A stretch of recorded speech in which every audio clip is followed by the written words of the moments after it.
জামাত ঠেকাতে আওয়ামী স্টাইলে মাননীয় প্রধানমন্ত্রী জনাব তারেক রহমান চমৎকার কিছু ঘটনা ঘটিয়েছে।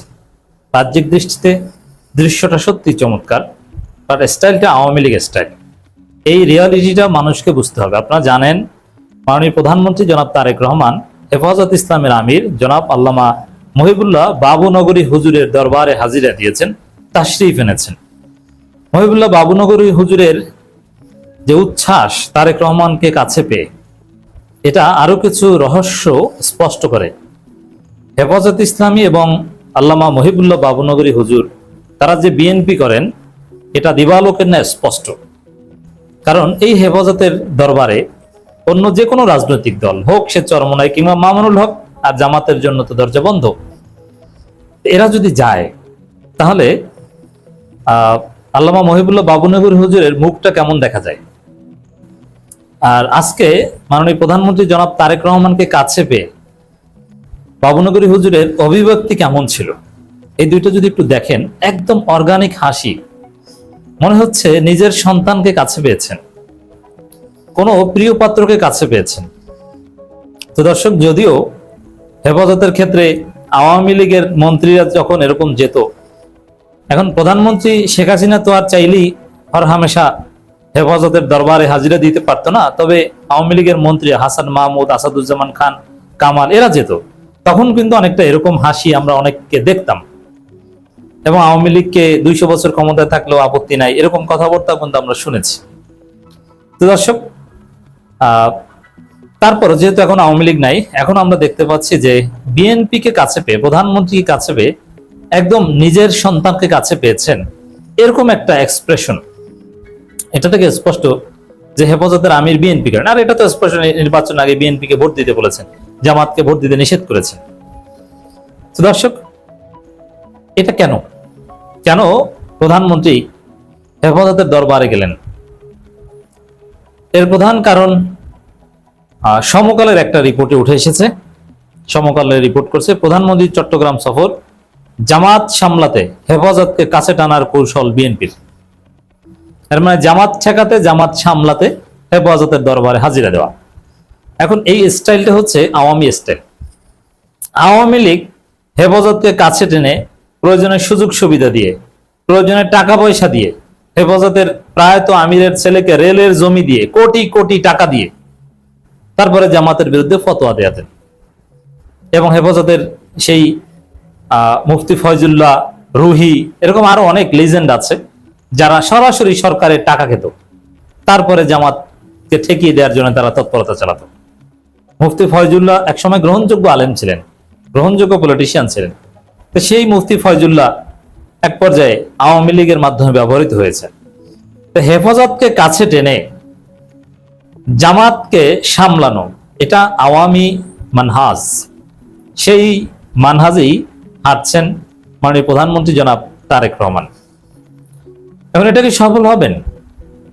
দেখেন, তারেক রহমান এমনিতেই জামাতের সাথে অনেক সিমিলারিটি রাখেন। জামাতের সাথে বিএনপির শত্রুতা আওয়ামী লীগের মতো মারাত্মক না।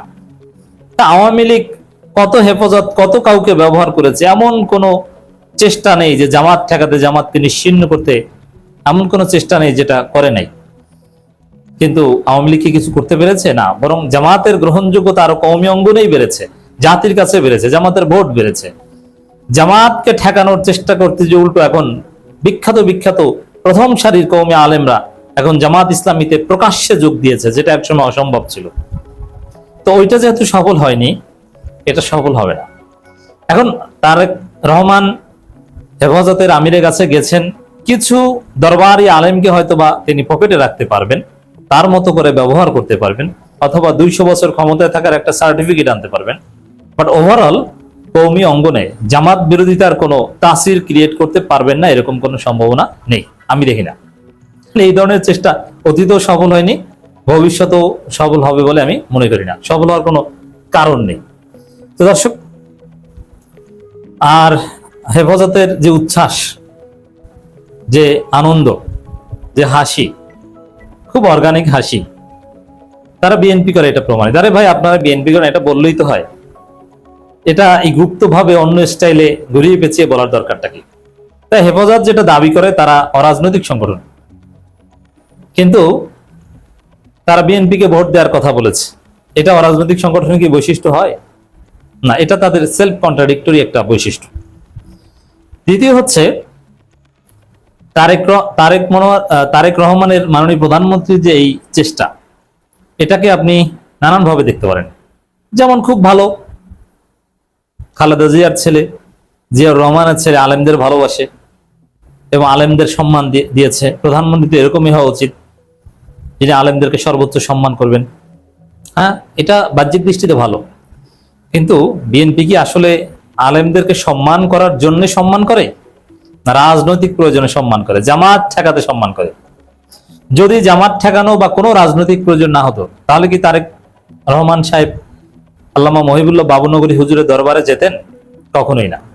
এর মানে আলেমদেরকে আসলে আলেমদের সম্মান করার যে সুন্নাত আছে, সেই জায়গা থেকে তারেক রহমান সাহেব সম্মান করেননি। এটা রাজনৈতিক প্রয়োজনের সম্মান, লোক দেখানোর সম্মান। আবার যখন প্রয়োজন হবে, যদি প্রয়োজন হয় কোনো কারণে ট্রান্সেন্ডেন্টালি, যদি হেফাজত জামাত এক হয়ে যায়, ঐক্য হয়, তাহলে দেখবেন যে হেফাজতকে গালি দিবে বিএনপি। এর মানে এটা আলেমদের সম্মান বা এরকম না, এটা রাজনীতি। আর বিএনপি যদি আলেমদের এতই ভালোবেসে থাকে, এতই সম্মান করে থাকে, তারা ইসলামী রাজনীতি করুক, কোরআন সুন্নাহর ভিত্তিতে দেশ চালাক, যেটা আলেমরা বলে, যেটা হেফাজত বিশ্বাস করে, কোরআনের আইন কায়েম করুক, ইসলামী শরিয়া কায়েম করুক। না, বরং বিএনপির অবস্থান হচ্ছে হুজুরদের বলবে মৌলবাদী, আর স্পষ্টতই তারা যেটা বলে থাকে যে শরিয়া আইন, বিএনপি শরিয়া আইনে বিশ্বাস করে না এবং শরিয়া আইন বাস্তবায়ন করবে না, এবং শরিয়া আইন এটা যেটা জামাত চায় বিএনপির ভাষায়, ওটা বাংলাদেশের সংখ্যাগরিষ্ঠ মানুষের চাওয়ার সাথে যায় না। তো দর্শক, এই জায়গায় স্পষ্ট যে বিএনপি আসলে শরীয়তি কারণে, ধর্মীয় কারণে হুজুরদের কাছে গেছে, বিষয়টা এরকম নয়, রাজনৈতিক কারণে গেছে। প্রয়োজন হলে আবার এদেরকে গালি দিবে। বিএনপি হচ্ছে পুরোদস্ত একটা ক্ষমতা কেন্দ্রিক দল, ক্ষমতাই তাদের কাছে মুখ্য, এর বাইরে তাদের কিছু নাই। তো দর্শক,